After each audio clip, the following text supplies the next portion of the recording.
Luhut sebut AHY kampungan, Johnson Sitindaun ngamuk. Anda dan pemerintahan ini yang kampungan. Wasekjen DPP Demokrat Johnson Sitindaun melayangkan protes atas pernyataan Menteri Koordinator Bidang Kemaritiman dan Investasi Indonesia Luhut Binsar Panjaitan.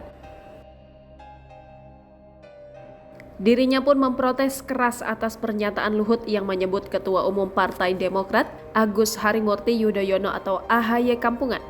Protes keras itu disampaikan Johnson lewat status Twitternya @johnson_JSP pada Jumat 22 Juli 2023 malam.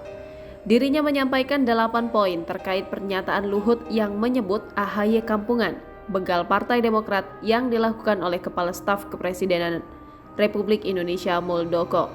Dalam postingannya, Johnson juga menyampaikan desakan untuk reshuffle Muldoko dari Kabinet Indonesia Maju.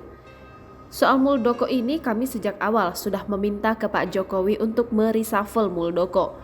Termasuk saya pribadi selaku kader dan pengurus Demokrat dalam banyak kesempatan tidak pernah jemu meminta itu, ungkap Johnson.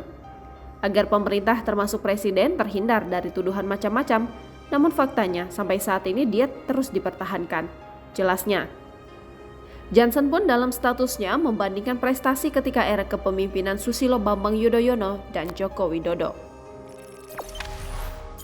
Jangan lupa subscribe, share, komen, dan like ya!